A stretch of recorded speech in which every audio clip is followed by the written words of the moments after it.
माझा आवाज तुम्हाला सगळ्यांना ऐकू येत असेल, येतोय ना? चलो, गुड इव्हिनिंग. काल लाईटचा काही इश्यू असल्यामुळे लेक्चर घेऊ शकलो नाही आपण. तर कालचा लेक्चर आहे तो आपण उद्या एक्स्ट्रा घेणार आहोत. ओके. मागच्या लेक्चरला, लास्ट लेक्चरला आपण न्यूक्लियस टॉपिक चालू केलेला. हा अतिशय इम्पॉर्टंट टॉपिक आहे. इम्पॉर्टंट या दृष्टीने तुम्हाला 12वीला पण ह्याच्यावरती एक अख्खा चॅप्टर आहे, म्हणजे DNA वरती. त्यामुळे हा अतिशय महत्त्वाचा टॉपिक आहे. सो आपण असं बघितलेलं की न्यूक्लियस ही एक कंट्रोलिंग बॉडी आहे which is situated in the centre normally. मग आपण टाइप्स ऑफ वेगवेगळ्या प्रकारचे न्यूक्लियस बघितलेले, साईज, शेप, असं सगळं बघितलेलं. नाव आपण डिटेलमध्ये आता जाणार आहोत स्ट्रक्चर ऑफ न्यूक्लियसमध्ये. याचा थोडासा पार्ट मी तुमचा घेतलेला होता आणि तुम्हाला मी असंही सांगितलेलं की यातला डिटेल जो आहे प्रत्येक इच अँड एव्हरी पार्ट डिटेलमध्ये आपण घेणार आहोत. सो आपण आता प्रत्येक पार्ट डिटेलमध्ये बघणार आहोत. आज सगळे पार्ट होणार नाहीत, आज 2 किंवा 3च पार्ट होतील डिटेलमध्ये.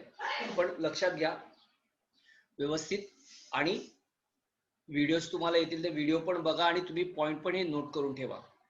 बघा, बेसिकली आपण न्यूक्लियस आहे ह्याला कॅरी ऑन म्हणतो. Okay. Now what nucleus made up of? Nucleus जे बनलेलं आहे 4 पार्टचं बनलेलं आहे. It is made up of 4 part. Okay. मी थोडंसं मागे जाऊन पुढे जातोय. बघा बाळा, कुठला टॉपिक आहे ना परीक्षेचा तो काय मला माहित नाहीये, टेस्टचा.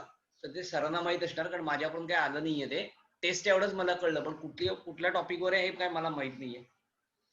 सो आपण टॉपिक कडे येऊया. So nucleus made up of mainly 4 part, or it consist of mainly important layer which is the outermost layer, ज्याला आपण न्यूक्लियर एनवलप असं म्हणतो. Now nuclear envelope, this is the first part. Then material or you can say cytoplasm inside the nucleus, म्हणजे न्यूक्लियसच्या आत असलेलं cytoplasm याला आपण nucleoplasm असं म्हणतो, which is also called as karyolymph. Now याच्या आत एक हायली डेन्स बॉडी आहे ज्याला आपण न्यूक्लिओलस असं म्हणतो, आणि त्याच्या आत म्हणजे सायटोप्लाझम मध्ये, म्हणजे न्यूक्लिओप्लाझम मध्ये थ्रेड लाईक स्ट्रक्चर्स आहेत. सगळ्या थ्रेड लाईक स्ट्रक्चरना आपण म्हणतो क्रोमॅटिन रेटिक्युलम. रेटिक्युलम म्हणजे जाळं, बरोबर ना? क्रोमॅटिन फायबर्सची जाळं आहे ज्याला आपण क्रोमॅटिन रेटिक्युलम म्हणतो. आता इच अँड एव्हरी पार्ट आपण डिटेल मध्ये बघणार आहोत. ओके. सो पहिला पार्ट जो आपण मागच्या लेक्चरला डिस्कस केलेला होता तो न्यूक्लियर एनवलप होता. तो एकदा फास्ट रिवाइज करून आपण मेन पार्ट कडे जाऊया. So nuclear envelope, which is also called as nuclear membrane, which is also called as karyotheca. Karyo म्हणजे न्यूक्लियस, थिका म्हणजे लेअर. न्यूक्लियसचा लेअर म्हणून त्याला कॅरियोथिका असं म्हणतात.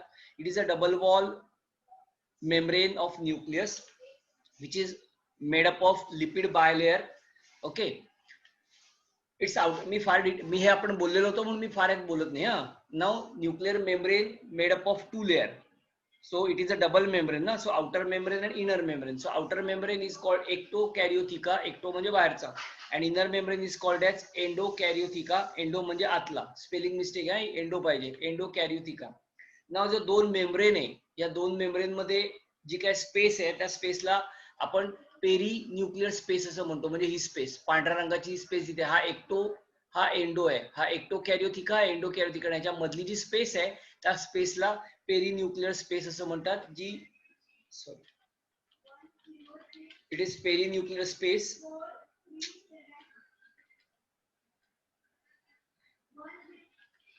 and perinuclear space is about 10 to 15 nm. याच्यानंतर आपण आता आपण ना हा न्यूक्लियर एनवलप डिटेल मध्ये बघणार आहोत. व्यवस्थित लक्ष देऊन ऐका. हा बघा, मी हा सगळा आउटर मेम्ब्रेन इज कनेक्ट. आता हा न्यूक्लियर मेम्ब्रेनचा बाहेरचा जो लेअर आहे ज्याला आपण एक्टोकॅरियोथिका असं म्हणतो. हा एक्टोकॅरियोथिकाला कनेक्ट कोण आहे, म्हणजे बाहेरच्या मेम्ब्रेन पासून एंडोप्लाझ्मिक रेटिक्युलम तयार होतं. बाहेरच्या मेम्ब्रेन पासून म्हणजे एक्टोकॅरियोथिका पासून एंडोप्लाझ्मिक रेटिक्युलम तयार होतं. तर ह्याच बाहेरच्या मेम्ब्रेनवरती, outer membrane of the nuclear membrane contain ribosomes. याच्या बाहेरच्या मेम्ब्रेनवरती रायबोसोम्स असतात. So it also harbours with ribosomes on it. The inner membrane, आता जो आतला मेम्ब्रेन आहे हे आपण डिटेल मध्ये पुढे बघणार. आतला मेम्ब्रेन आहे, हा आतला मेम्ब्रेन ना हा एका इलेक्ट्रॉन रिच प्रोटीनने बनलेला असतो ज्याला फायब्रिलर लॅमिना असं म्हणतात. Okay, so inner membrane is lined by a network of protein fibers that helps in maintaining shape of the nucleus. So इकडे तुम्हाला बघताय हा आउटर मेम्ब्रेन आहे, हा इनर मेम्ब्रेन आहे, हा आउटर मेम्ब्रेन आहे, हा इनर मेम्ब्रेन आहे. आउटर मेम्ब्रेन पासून हे तयार झालेले हे सगळे एंडोप्लाझ्मिक रेटिक्युलम आहेत, जे दोन प्रकारचे असतात, एक स्मूथ असतो आणि एक रफ असतो. स्मूथ म्हणजे ज्याच्यावरती रायबोसोम्स नाही आहेत. या एंडोप्लाझ्मिक रेटिक्युलमच्या आउटर सरफेस वरती हे रायबोसोम्स असतात. तर त्यांच्या आउटर सरफेस वरती जर रायबोसोम्स असतील तर त्याला रफ म्हणतात, नसतील तर त्याला स्मूथ म्हणतात. याच्या व्यतिरिक्त आउटर मेम्ब्रेन वरती सुद्धा म्हणजे एंडोप्लाझ्मिक रेटिक्युलम सोडून जो काय आउटर मेम्ब्रेन आहे न्यूक्लियसचा, त्या आउटर मेम्ब्रेन वरती सुद्धा काय असतात तर रायबोसोम्स असतात. आतला जो मेम्ब्रेन आहे याला आपण एंडोकॅरियोथिका असं म्हणतो. आणि याच्या एंडोकॅरियोथिकाच्या आत किंवा एंडोकॅरियोथिका कशाने बनलेला असतो तर एक अजून त्याच्या खाली एक वेवी मेम्ब्रेन असतो ज्याला आपण न्यूक्लिअर लॅमिना असं म्हणतो, किंवा त्याला तुम्हाला फायब्रिलार लॅमिना असं सुद्धा म्हणतात. सो आपण आता हा पार्ट जो आहे म्हणजे आपण काय करणार आता, हा न्यूक्लिअर एन्व्हलपचा जो पार्ट आहे किंवा न्यूक्लिअर मेम्ब्रेनचा जो पार्ट आहे हा आपण इलॅबोरेट करणार आहोत, मोठा करणार आहोत आणि आपण एक्झॅक्टली बघणार आहोत. आपल्याला ही माहिती आहे की न्यूक्लिअर एन्व्हलप वरती म्हणजे थोडक्यात न्यूक्लिअर मेम्ब्रेनच्या बाहेरच्या लेअर वरती न्यूक्लिअर मेम्ब्रेन वरती छोटे छोटे ओपनिंग्स असतात. And those openings are called as nuclear pore. त्याला न्यूक्लिअर कॉम्प्लेक्स किंवा पोर कॉम्प्लेक्स असं सुद्धा म्हणतात. सो हे जे दिसत आहेत ते सगळे तुम्हाला न्यूक्लिअर पोर्स आहेत. तर आपण या न्यूक्लिअर पोर्सचा डिटेल स्ट्रक्चर बघणार, काय एक्झॅक्टली न्यूक्लिअर पोर काय किंवा हा मेम्ब्रेन म्हणजे नक्की काय, कशाने बनलेला असतो, काय त्याचं फंक्शन्स आहे ते आपण बघणार आहोत. सो आपण ह्याला आता आपण फक्त डबल मेम्ब्रेन आहे तो इलॅबोरेट करतोय म्हणजे मोठा करतोय आणि त्याच्यावर डिस्कशन करतोय. हा पुढचा जो पार्ट आहे हा महत्वाचा पार्ट आहे म्हणजे नीट पॉइंट ऑफ व्ह्यूने. So at number of places or nuclear envelope or nuclear membrane is interrupted by minute pores which are formed by fusion of its own membrane. आता गंमत अशी आहे बघा, हे न्यूक्लिअर पोर कसे तयार झालेत तर हा जो काय डबल मेम्ब्रेन आहे म्हणजे आउटर मेम्ब्रेन आणि इनर मेम्ब्रेन एकमेकाला फ्यूज झालाय, बरोबर ना. इकडे पण आउटर मेम्ब्रेन आणि इनर मेम्ब्रेन फ्यूज झालाय आणि फ्यूज झाल्यानंतर ही जी काही स्पेस तयार झाली आहे या स्पेसला न्यूक्लिअर पोर म्हणतोय. मी कर्सर फिरवतोय ते सगळ्यांना दिसतंय ना, मी कर्सर फिरवतोय तो सगळ्यांना कळतोय ना. हा ओके, मला तेच हवं होतं. Yes yes. So listen carefully. बघा हा न्यूक्लिअर मेम्ब्रेन आहे, हा न्यूक्लिअर मेम्ब्रेन आहे. आउटर आणि इनर मेम्ब्रेन इकडे फ्यूज झालाय बघा, आउटर आणि इनर मेम्ब्रेन इकडे फ्यूज झालाय, इथं पण आउटर आणि इनर मेम्ब्रेन फ्यूज झालाय. फ्यूज झाल्यानंतर मधली जी स्पेस आहे that is called as nuclear pore. आता मी पुढच्या डायग्राम मध्ये एक्सप्लेन काय करणार माहितीये का, हा एवढा जो पार्ट आहे एवढा पार्ट, बरोबर ना, म्हणजे ज्यात दोन मेम्ब्रेन, या बाजूचा एक मेम्ब्रेन या बाजूचा एक मेम्ब्रेन, अशी ह्या बाजूला डबल मेम्ब्रेन ह्या बाजूला डबल मेम्ब्रेन, मधली जागा म्हणजे न्यूक्लिअर पोर. असं मी आता इलॅबोरेट करतोय किंवा मोठं करतोय आणि तुमच्याशी डिस्कस करतोय. सो ऐका व्यवस्थित, मी डायग्रॅमेटिक पहिलं तुम्हाला काढून दाखवणार आहे, म्हणजे डायग्राम ड्रॉ केलेला आहे मी, तो डायग्रॅमेटिक आहे आणि नंतर आपण ऍक्च्युअली त्याची फिगर बघूया जी मी नेटवरनं मिळवली. ओके बघा. Now we discuss. सी, हे दोन मेम्ब्रेन आहेत. ओके, यातला हा पार्ट आहे तुमचा सायटोप्लाझम आहे, सायटोप्लाझमचा पार्ट आहे बघा. हे न्यूक्लियसचं हे बाहेरचं मेम्ब्रेन आहे, हे न्यूक्लियसचं बाहेरचं मेम्ब्रेन आहे, हे न्यूक्लियसचं आतलं मेम्ब्रेन आहे, हे न्यूक्लियसचं आतलं मेम्ब्रेन आहे. सो हा बाहेरचा एरिया झाला तुमचा सायटोप्लाझमचा आणि हा जो एरिया झाला हा न्यूक्लिओप्लाझमचा. मला वाटतं सगळ्यांना कळलं असेल, हा सगळ्याच्या सगळा न्यूक्लियस आहे पूर्ण गोल काढलेला. ओके, न्यूक्लियस जर काढला तर हा झाला त्याचा आतला membrane that is called inner membrane, this is outer membrane. याच्या बाहेर सायटोप्लाझम आहे सगळं. सो हा न्यूक्लियसच्या विथ रिस्पेक्ट टू न्यूक्लियस हा बाहेरचा सरफेस झाला आणि हा आतला पार्ट झाला. So this is outer part, this is inner part. असं जर बघायला गेलं तर बाहेरचा हा मेम्ब्रेन झाला ज्याला आपण एक्टोकॅरियोथिका असं म्हणतो, किंवा you can say it is a outer membrane and this is inner membrane. So double membrane made up of outer and inner membrane. Now outer membrane or the surface of the outer membrane show or contain many ribosomes. So these are the ribosomes. Okay, हे सगळे ribosomes आहेत. Whereas the inner membrane, see हे सगळे ribosomes आहेत. Where inner membrane हा outer membrane हा inner membrane आहे. Now inner membrane च्या खाली अजून एक additional wavy. Okay, inner membrane has one more wavy layer. That wavy layer or membrane made up of electron dense protein. And this membrane is these are the electron dense protein, and this electron dense protein containing wavy layer is called as fibrillar lamella. So it is called fibrillar lamella. So this layer is called as fibrillar lamella. Once again I repeat, this is outer membrane, this is inner membrane, this is outer membrane, this is inner membrane. ही जी काय मधली जागा आहे याला आपण nuclear pore असं म्हणणार आहोत, जिकडे न्यूक्लिअर कॉम्प्लेक्स काढणार आहे मी. ओके, सो ही मधली जागा जे मी मगाशी सांगितलं ना, दोन मेम्ब्रेन एकमेकाला फ्यूज होतात, तो हा एक मेम्ब्रेन फ्यूज झाला, outer membrane inner membrane fuse झाला, outer membrane inner membrane fuse झाला. ही मधली जी जागा आहे ही न्यूक्लिअर पोर आहे. ओके, आता बाहेरचा जो मेम्ब्रेन आहे म्हणजे आउटर मेम्ब्रेन आहे न्यूक्लियसचा, त्याच्या आउटर मेम्ब्रेन वरती काय आहे तर रायबोसोम्स आहेत. तर आतला जो मेम्ब्रेन आहे या आतल्या मेम्ब्रेनला इथं पण असतो, पण मी इथं ड्रॉ नाही केलं, हे सगळं ड्रॉ नाही केलं, इथं पण एक आहे, जसा इथं आहे तसं इथं पण आहे. आतला जो मेम्ब्रेन आहे ह्या आतल्या मेम्ब्रेनला, किंवा आपण असं म्हणूया inner membrane has one more wavy layer, and that wavy layer which are made up of electron dense protein, and this wavy layer is called as fibrillar lamina. त्या लेअरला फायब्रिलर लॅमिना असं म्हणतात. ओके, सो हे electron dense protein आहे. So this is outer layer, outer membrane. Now this is inner membrane. Now inner membrane वरती, outer membrane वरती काय रायबोसोम्स आहेत. तर इनर मेम्ब्रेन आहे, ज्या इनर मेम्ब्रेनला आपण म्हणतो फायब्रिलर लॅमिना, आणि या फायब्रिलर लॅमिना मध्ये काय असतात तर ते content electron rich protein. Now their main function is provide support to inner nuclear membrane. आतला जो न्यूक्लिअर मेम्ब्रेन आहे या न्यूक्लिअर मेम्ब्रेनला प्रोटेक्शन करायचं काम, प्रोव्हाइड करायचं काम, सपोर्ट करायचं काम हे फायब्रिलर लॅमिना करतात. सो काय काय बघितलं बघा, double membrane, outer and inner. ना outer membrane contain ribosomes, inner membrane wavy and made up of electron dense protein. Function provides support to inner nuclear membrane. So आपण आता फक्त आउटर आणि इनर मेम्ब्रेन बघितला. आता आपण पुढे बघणार आहोत तो आउटर आणि इनर मेम्ब्रेन किंवा दोन मेम्ब्रेनच्या मधली जी जागा आहे, बरोबर ना, ज्याला आपण म्हणतो पोर कॉम्प्लेक्स, किंवा हा जो nuclear pore, the nuclear pore जो काय एरिया आहे या एरियाला आपण पोर कॉम्प्लेक्स किंवा न्यूक्लिअर पोर असं म्हणतो. आता आपण ह्याचं स्ट्रक्चर डिटेल मध्ये बघणार आहोत. सो पुढे जाऊया. लक्ष द्या आता इकडे सगळ्यांनी. हा जो काय न्यूक्लिअर पोर आहे, हा न्यूक्लिअर पोर 1950 ला फर्स्ट ऑब्झर्व झाला किंवा ऑब्झर्व केला कॅलन अँड टोमलिन याने अँफिबियन ओसाइट मध्ये हा फाइंड आउट केला किंवा डिस्कवर केला किंवा ऑब्झर्व केला. ओके, ऑब्झर्व झाला त्याला 1950 मध्ये. अँफिबियन ओसाइड याचा अर्थ एग. अँफिबियनच्या एग मध्ये या सायंटिस्टने, म्यूट करा बाळांनो, अनम्यूट करा सगळ्यांनी.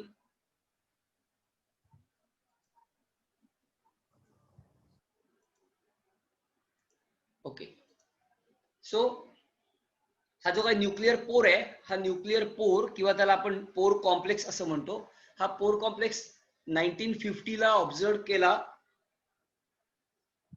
कॅलेन आणि टोमलिनने. ओके, अँफिबियन ओसाइट मध्ये. अँफिबियन ओसाइट म्हणजे अँफिबियनचा एग. आता न्यूक्लिअर पोर कसा आहे त्याचा आपण स्ट्रक्चर बघूया. पहिला आपण आउटर मेम्ब्रेन आणि इनर मेम्ब्रेन काढूया. So this is outer membrane, inner membrane, outer membrane, inner membrane. या दोन मेम्ब्रेनच्या मध्ये डबा कसा असतो, डबा तशा आकाराचा बघा. ह्याच्यावरती रायबोसोम्स आहेत, बरोबर, हे सगळे रायबोसोम्स आहेत. आता nuclear pore or the area which is also called as pore complex. This is pore complex. Now pore complex made up of ring like structure which is called as annulus. हे ring like structure आहे. Okay, हे काढतो मी. दिस is ring like structure. हे सगळं diagrammatic मी draw केलं. हा बघा, ही एक रिंग आहे, ही दुसरी रिंग आहे, असा रिंग लाईक स्ट्रक्चर असतो. पण हे डबल लेअर असतात, म्हणजे ह्याच्या आत पण अजून एक रिंग आहे. कळतंय? याचा अर्थ हा सगळा एरिया झाला, हा वॉलचा एरिया झाला, आणि आतला जो सगळा पार्ट झाला हा लुमेन झाला. लुमेन म्हणजे कॅव्हिटी. डबा आहे ना, डबा जो आहे त्या डबाला दोन्ही साईडने आपण, किंवा अगदी स्पष्ट सांगायचं तर मोठा पाईप आहे. मोठा पाईप वरनं आणि खालनं कसा असतो, म्हणजे डोळ्याने तुम्ही बघितलं तर आरपार दिसणार तुम्हाला, तसं लक्षात घ्या. हा एक रिंग आहे, ही दुसरी रिंग आहे, ही एक रिंग आहे, ही दुसरी रिंग आहे, बरोबर ना. हा जो मधला पार्ट आहे, हा मधला पार्ट व्यवस्थित आहे, हा मधला पार्ट म्हणजे लुमेन आहे. इकडनं ऍक्च्युली सायटोप्लाझम मधलं असलेलं फ्लुइड आत जातं, किंवा न्यूक्लिओप्लाझम मधलं असलेलं फ्लुइड सायटोप्लाझम मधलं जातं, या एरियामधनं. दिस इज द लुमेन, बरोबर ना. हे सगळे अॅन्युला आहेत, एकाला अॅन्युलस म्हणतात. असा एक पोर दाखवलाय, हे सगळं मिळून पोर कॉम्प्लेक्स होतं. आता हा जो वॉल आहे ना, या वॉलला, so annulus has its wall and lumen. So this is wall. या पार्टला सगळ्याला वॉल म्हणतो आपण, हा सगळा पार्ट. तसा हा सगळा पार्ट वॉल आहे. आणि ह्यातला आत जो हा पार्ट आहे that is called lumen. This is lumen, this is lumen, हा वॉल आहे. Okay. Now the annulus made up of, आता हे जे काय एन्युलस आहे कशाने बनलं, it is made up of 8 ring like fibres. बघा मी एक काढली आहे. ओके, ही एक रिंग लाईक फायबर्स आहे, ही एक आहे. अशी तिकडे दुसरी असते, अशी तिकडे तिसरी असते, चौथी, मागच्या बाजूला 5वी 6वी 7वी आणि 8वी असे 8 असतात. आणि आणि म्हणून त्याला ऑक्टागोनल असं म्हणतात. Shape of the nuclear pore कसा आहे तर ऑक्टागोनल आहे, सगळा ऑक्टागोनल आहे. So they contain or the annulus made up of 8 ring like fibres. So ही एक काढली मी, अशी दुसरी असते, तिसरी असते, चौथी असते, 5वी असते, 6वी 7वी 8वी असे. So annulus made up of 8 ring like fibres. Now आता इथपासून इथपर्यंत एक लक्षात घ्या, ही लुमेन आहे बरोबर ना. आणि या लुमेन मध्ये जे फ्लुइड असतं that fluid is called as nucleoplasmin. Nucleo म्हणजे हे न्यूक्लिओलसच्या आत असलेलं न्यूक्लिओप्लास्मिन फ्लुइड असतं. या न्यूक्लिओप्लास्मिन मधनं जाणारे जे काय पार्टिकल्स आहेत, or you can say space which allow entry of substance is about 500 angstrom. म्हणजे 500 angstrom चे पार्टिकल्स या लुमेन मधनं पास जातात. याचाच अर्थ असं म्हणूया की इथपासून इथपर्यंतचा जो डायमीटर आहे बरोबर ना लुमेनचा, तो 500 angstromचा आहे. तर size of the complete annulus, म्हणजे थोडक्यात आपण इथपासून इथपर्यंत बघूया. Size of the complete annulus is 800 angstrom. इथपासून इथपर्यंत 800 angstrom आहे. आणि लुमेन जिकडे आहेत म्हणजे इकडे हा जो हा लुमेन आहे या बरोबर भागावरती सगळे काय असणार आहेत आपल्याला तर रिंग दिसणार आहेत तुम्हाला बरोबर ना. हे इकडे 4, मग मागच्या बाजूला 4, असे 8 रिंग्स आहेत सगळे. सो ह्या वॉल मध्ये रिंग्स आहेत, इथे एक रिंग आहे, इथे एक रिंग आहे. सो ही एक रिंग झाली, ही दुसरी रिंग झाली, ही तिसरी रिंग झाली. तुमच्या मला वाटतं लक्षात येत असेल काय म्हणतोय मी, चौथी 5वी अशी 8 रिंग. आणि मधला जो पार्ट आहे हा लुमेन, फ्लुइड इकडनं पास होतं बरोबर ना. आता फ्लुइड जे पास होतं त्या फ्लुइडला न्यूक्लिओप्लास्मिन असं म्हणतात, PLASMIN. हा न्यूक्लिओप्लास्मिन और you can say lumen filled with न्यूक्लिओप्लास्मिन, and the space or the nucleoplasmin or the space which allow entry of substance is 500 angstrom. इकडनं जे सबस्टन्स जातं कुठनं न्यूक्लिओप्लाझम पासून कुठनं सायटोप्लाझम कडे, सायटोप्लाझम कडनं न्यूक्लिओप्लाझम कडे, हे जे काय फ्लो आहे हा फ्लो जाणारा पार्टिकलची साईज 500 angstrom आहे. म्हणजे थोडक्यात एवढा ही साईज लुमेनची साईज 500 angstrom आहे आणि न्यूक्लिअर म्हणजे एन्युलसची साईज आहे एवढी इथपासून इथपर्यंत. So you can say diameter of the annulus or diameter of a ring is 800 angstrom. Is 800 angstrom. So annulus made up of 8 ring-like fibers. Size of the complete annulus is 800 angstrom, or you can say diameter of nuclear pore is 800 angstrom. Now the lumen filled with nucleoplasmin, substance which allow or the space which allow entry of substance is 500 angstrom. Now shape of the nuclear pore हा सगळा कसा आहे आता काढताना मी असा काढलाय, पण हा कसा माहितीये का, इट इज ऑक्टागोनल. ऑक्टागोनल आहे. So how many pores are present, the number of pores are varies, प्रत्येकामध्ये वेगवेगळे असतात. So it is ranging from 1000 to 10,000 per nucleus. म्हणजे पर न्यूक्लियस मध्ये 1000 ते 10,000 पर्यंत हे न्यूक्लिअर पोर असतात. सो बघा परत बघूया आपण एक एक. बघा हा झाला आउटर मेम्ब्रेन, हा झाला आपला इनर मेम्ब्रेन, हे झाले रायबोसोम्स. ओके, त्याच्यानंतर हे एन्युलस जी मी रिंग काढलेली, त्याच्यानंतर इलेक्ट्रॉन रिच प्रोटीन, ही एन्युलस आहे. त्याच्यानंतर हा फायब्रिलर लॅमिना आहे तुमचा बरोबर. आपण पॉइंट काय बघितले बघा, the nuclear pore is also called nuclear complex. Nuclear complex made up of ring like structure which is called as annulus. So these are annulus. हे सगळे annulus. हा डबा आहे, डबा असा आकाराचा असतो, असा आकाराचा असतो, कळते का. हे वेगवेगळं नाहीये, हे जोडलेलं आहे असं सगळं, मी इकडे काढलं नाहीये ते, लक्षात आलं ना. हा असा डबा आहे आणि आउटर वॉल आणि इनर वॉल आहे त्याला थोडक्यात. So nuclear pore is also called as nuclear complex. Ring like structure called as annulus. Now the annulus has its wall and lumen. Annulus made up of 8 ring-like fibers. Size of the complete annulus म्हणजे इथपासून इथपर्यंत ही किती आहे 800 angstrom ची आहे. It means diameter of nuclear pore, म्हणजे nuclear पोरचा diameter किती आहे 800 अँगस्ट्रॉम आहे. Now lumen filled with nucleoplasmin, the space, ही स्पेस आहे, लुमेन याचा अर्थ space, the space which allow entry of substance is 500 angstrom. 500 angstrom space म्हणजे पार्टिकल्स अलाउ करते. and the shape of the nuclear pore is octagonal. Now size varies, so number of pores are varies from nucleus to nucleus or cell to cell, and the number of pores from 1000 to, sorry हे 10,000 पाहिजे, 10,111 झालंय, so it is 1000 to 10,000. आता हीच diagram, ही मी diagrammatic तुम्हाला कळावं म्हणून एक एक पार्ट काढून दाखवला, बरोबर आहे. बघा कसं तयार झालं ते परत एकदा आपण बघूया. बघा हे दोन न्यूक्लिअर मेम्ब्रेन आहेत, हा आउटर हा इनर, त्याच्यावरती रायबोसोम्स आहेत, इलेक्ट्रॉन रिच प्रोटीन्स आहेत. आता पहिली रिंग झाली, हे हा जो रिकामा स्पेस आहे that is called as nuclear pore, ज्याला पोर कॉम्प्लेक्स म्हणतात. पोर कॉम्प्लेक्स कशाने बनलंय, पोर कॉम्प्लेक्स बनलंय अॅन्युलसने, बरोबर ना. ज्याला आउटर वॉल इनर वॉल पण आहे, बरोबर. हा जो इनर वॉल आहे, हा जो काय पार्ट आहे, या पार्ट मध्ये याला पार्टला लुमेन असं म्हणतात. आता याच्यावरती रिंग्स आहेत, 8 रिंग्सने बनलेले आहेत, 8 रिंग्स लाईक फायबर्स. ओके, हा एक फायबर झाला. असे 8 फायबर्स गोल, म्हणजे डब्याशी कम्पेअर करा, डबा कन्सिडर करा, आणि डब्याला बाहेरून आपण 8 पाईप लावलेत, बाहेरून असे चिकटवलेत, तसे 8 फायबर्स असतात.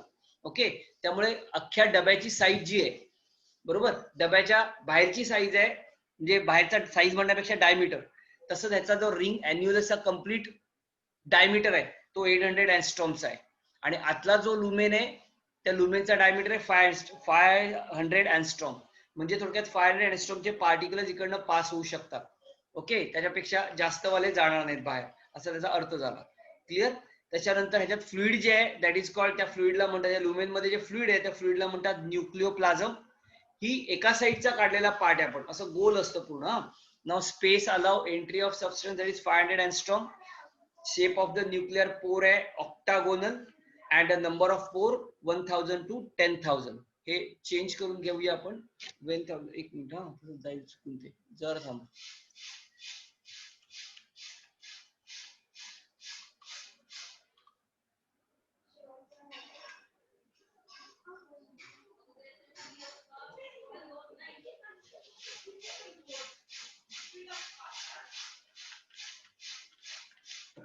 आता हाच आपण अजून एक चांगला डायग्राम बघूया, ज्यातनं तुम्हाला जास्त क्लिअर होईल. बघा तो डायग्राम आहे, हा बघा, हा इथं कोपऱ्यात दिसतोय. बघा हा सायटोप्लाझ्मिक साईड आहे, ही आपली न्यूक्लिअर साईड आहे, ही बाहेरची साईड आहे, बाहेर म्हणजे न्यूक्लियसच्या बाहेरची साईड, म्हणजे सायटोप्लाझम मध्ये, आणि न्यूक्लियसच्या आतली साईड आहे. हे दोन एन्व्हलप आहे, हे बाहेरचा एन्व्हलप आहे, आतला एन्व्हलप आहे. हा बाहेरचा लेअर आहे, हा आतला लेअर आहे. आपल्याला हे बघायचं आहे. बघा ही लुमेन आहे तुमची, ही लुमेन आहे, हा डबा साईब आहे, बघा हे सगळे लुमेन आहे, बरोबर ना. आणि ह्याच्यामधनं हे पास झालेले सगळे, ह्याच्यामध्ये दिसत नाही, पास झालेले सगळे हे तुमचे 8 रिंग्स आहेत, बरोबर. सो ही एक आहे. आता अजून एक मी बघायचं असेल तर तुम्हाला अजून, हा बघा, हा मी दाखवलेला हा बाहेरचा लेअर आहे, बरोबर ना, किंवा बाहेरची रिंग आहे, ज्याचा डायमीटर 800 अँगस्ट्रॉम आहे, आणि आतला जो आहे, बरोबर ना, हा 500 अँगस्ट्रॉमचा आहे. सो आय होप तुम्हाला न्यूक्लिअर पोर किंवा न्यूक्लिअर कॉम्प्लेक्स क्लिअर झालं. आपण न्यूक्लिअर मेम्ब्रेन बघितलंय. न्यूक्लिअर मेम्ब्रेन मध्ये बाहेरचा मेम्ब्रेन, आतला मेम्ब्रेन, बाहेरच्या मेम्ब्रेन वरती काय असतं, आतल्या मेम्ब्रेन वरती काय असतं, आतल्या मेम्ब्रेनला अजून एक इलेक्ट्रॉन रिच प्रोटीन असतो, जो वेव्ही मेम्ब्रेन आहे, ज्याला आपण फायब्रिलर लॅमिना असं म्हणतो. आणि त्याचं काम काय, it functions provide support to inner nuclear membrane. त्याच्यानंतर आपण ऍक्च्युअली दोन मेम्ब्रेन, आउटर मेम्ब्रेन आणि इनर मेम्ब्रेन जोडल्या गेल्यामुळे मध्ये स्पेस तयार झाली. स्पेस आहे, त्याला म्हणतो आपण न्यूक्लिअर स्पेस. ओके, किंवा त्याला आपण पोर कॉम्प्लेक्स असं म्हणतो. त्या पोर कॉम्प्लेक्सचा डायग्राम आपण इकडे बघितला. आता अजून एक छान डायग्राम तुम्हाला इकडे बघायला मिळेल. बघा हा सगळा 3D डायमेन्शनल फिगर आहे. बघा हे आउटर पोर आहे, हे आउटर आहे, हे इनर आहे, आणि ह्याच्या मागे हा दिसतोय, हा लेअर आहे, तो फेन दिसतो ना तुम्हाला, that is called nuclear lamina, किंवा त्याला फायब्रिलर लॅमिना असं म्हणतात. इनर मेम्ब्रेनला लागू नये तो सगळा न्यूक्लिअर लॅमिना, किंवा त्याला आपण फायब्रिलर लॅमिना असं म्हणतो. त्याच्यानंतर ही जी काय स्पेस आहे, दोन मेम्ब्रेनच्या मधली जी स्पेस दिसते, ही स्पेस, या सगळ्या स्पेसला आपण इकडे म्हणतोय पेरी न्यूक्लियर स्पेस. हा आउटर मेम्ब्रेन आहे, हा इनर मेम्ब्रेन आहे. आता या दोघांच्या मध्ये हे दोन मेम्ब्रेन बघा एकमेकाला फ्यूज झाले, तिकडे फ्यूज झाल्यामुळे मधली जी स्पेस आहे याला आपण न्यूक्लियर पोर किंवा पोर कॉम्प्लेक्स म्हणतो. हा पोर कॉम्प्लेक्स कशाने तयार झालाय, तर पोर कॉम्प्लेक्स आता आपण डायग्राम बघितलं, हा आपल्याला साईडने बघितलंय तुम्ही, त्यामुळे असं दिसतं. न्यूक्लियसच्या मेम्ब्रेन वरती असे पोर कॉम्प्लेक्स आहेत, बरोबर आहे. बघा 8 आहेत, 1 2 3 4 5 6 7 आणि 8 असे 8 आहेत आणि इकडनं ओपनिंग येते, बरोबर ना. हे आम्ही सांगितलेलं 8 रिंग्स सांगितले, तर ह्या 8 रिंग्स आहेत आणि हे न्यूक्लियर पोर आहे. हे सगळं मिळून तयार झालं, त्याला न्यूक्लियर कॉम्प्लेक्स असं म्हणतात. आणि हे दिसतात त्याच्यावरती ते रायबोसोम्स आहेत. हे एंटायर स्ट्रक्चर आहे, त्या सगळ्याला आपण न्यूक्लियर एन्व्हलप असं म्हणतो. So it is a nuclear envelope anatomy. आपण न्यूक्लियर एन्व्हलप डिटेल मध्ये बघितलं. न्यूक्लियर एन्व्हलप मध्ये नक्की काय असतं, न्यूक्लियर पोर किती आहे, त्याची एंगस्ट्रॉम साईज किती आहे, हे आपण बघितलं. नीट पॉइंट ऑफ व्ह्यू ने हे सगळं इम्पॉर्टंट आहे. If you are any doubt please मला सांगा, मग आपण आता पुढे जाऊया. काय डाऊट आहे का? Everything is clear? Everything is clear? सगळ्यांना क्लिअर झालंय मी काय सांगतोय ते? Okay okay, very good. Clear झालं तर आपण पुढे जाऊया. चला, म्हणजे आपण आता दुसऱ्या पार्ट कडे जातोय. ओके, दुसरा जो आपला पार्ट आहे त्याचा तो पार्ट आहे तो म्हणजे ओके गुड. परत एकदा तो तुम्ही व्हिडिओ बघा. हे पुस्तकात कुठे नाहीये हा. दिस इज एक purely NEET point of view मी तुम्हाला सांगतोय. पुस्तकात एनसीईआरटी व्यतिरिक्त एक्स्ट्राचा पार्ट आहे. सो लक्षात ठेवा, हे कुठे ना कुठे परीक्षेला हे येणार आणि हा अतिशय महत्वाचा टॉपिक आहे.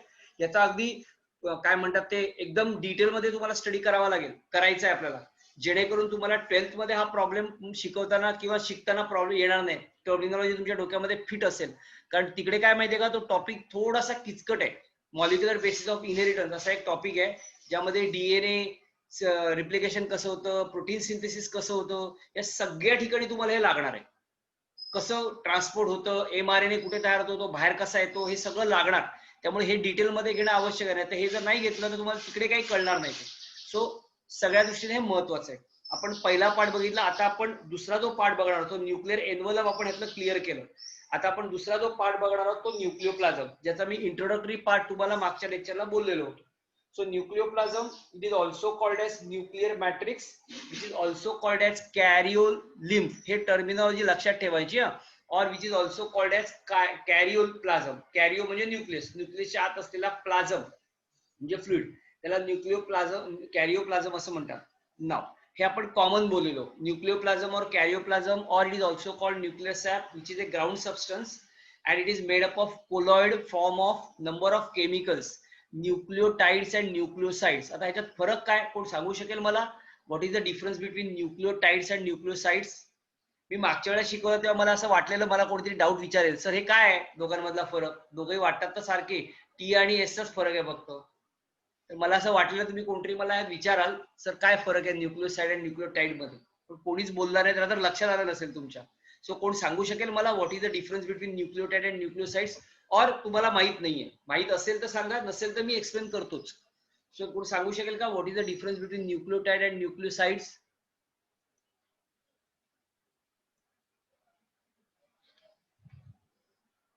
ओके बर, माहिती आहे कोणाला अजून?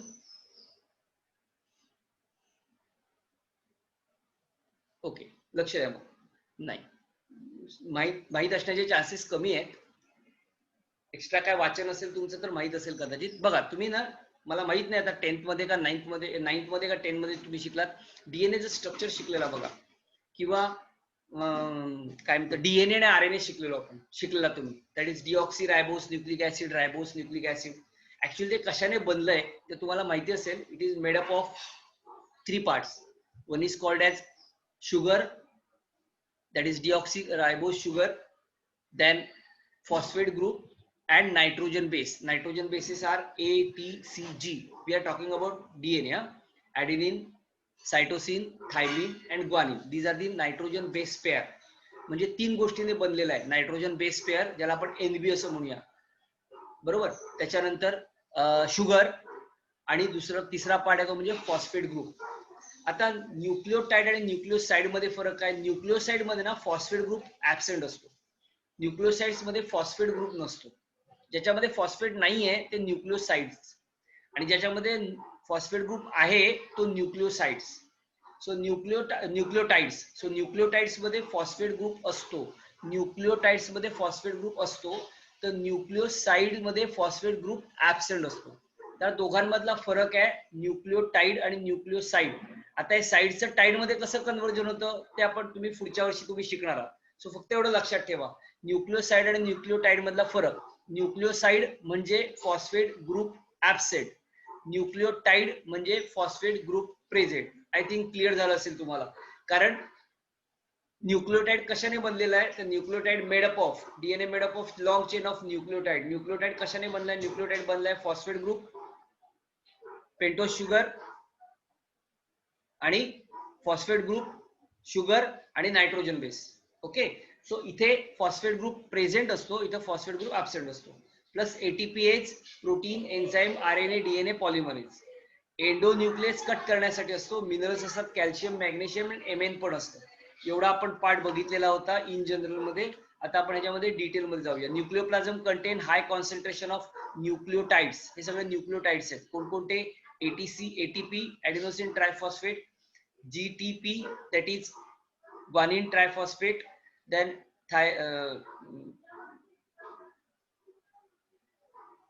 adenine, adenine, guanine, thymine triphosphate, cytosine triphosphate आणि uracil triphosphate. हे RNA मध्ये असतं. T is replaced by U. So chromatin net and the nucleolus are embedded in the nucleoplasm, provide site of process of transcription. आता आपण बघणार आहोत nucleus, थोडं detail मध्ये जाऊन बघणार आहोत. C न्यूक्लियोप्लाझम. Nucleoplasm is a transparent colloid material which are normally present in nucleus. Now it is rich in enzyme.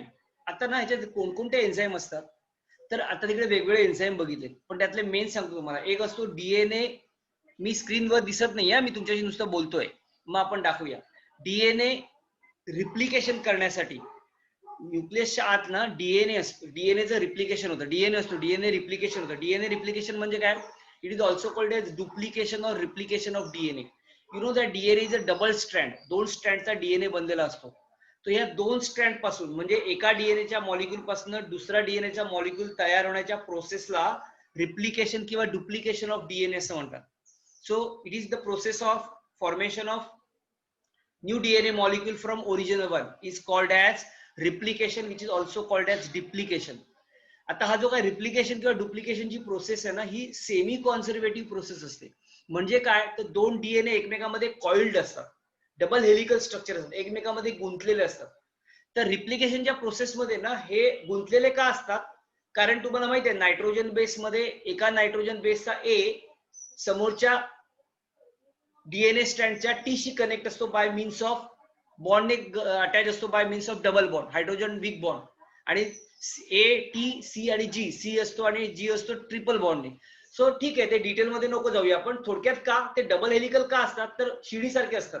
शिडी माहिती असेल, दोन बांबू असतात आणि ह्याच्यामध्ये छोटा बांबू टाकलेला असतो. तसा मधला जो छोटा बांबू आहे हायड्रोजन बॉन्ड्स आहेत, आणि मोठे जे दोन बांबू आहेत हे दोन डीएनएचे स्ट्रँड्स आहेत. सो दोन डीएनएचे स्ट्रँड्स एकमेकांमध्ये कॉइल्ड असतात. आता जेव्हा रिप्लिकेशन होतं म्हणजे नक्की काय होतं? तर हे दोन डीएनएचे स्ट्रँड्स सेपरेट होतात. पण एक लक्षात घ्या, अख्खाच्या अख्खा डीएनए सेपरेट होत नाही. अख्खा ना अख्खा डीएनए जे कॉइल्ड असतो तो अनकॉइल्ड होत नाही, तर अर्धा अर्धा पार्ट अनकॉइल्ड होत जातो, थोडा थोडा पार्ट अनकॉइलिंग होत जातो. म्हणजे थोडा पार्ट कॉइल्ड असतो तो अनकॉइल्ड झाला की तो सेपरेट झाला, आणि तेवढाच पार्ट फक्त वाय शेप फोर्स सारखा होतो. आता जो अनकॉइल्ड झालेला स्ट्रँड आहे तो स्ट्रँड दुसरा एक स्ट्रँड तयार करतो, टेम्पलेट तयार करतो. टेम्पलेट याचा अर्थ साचा.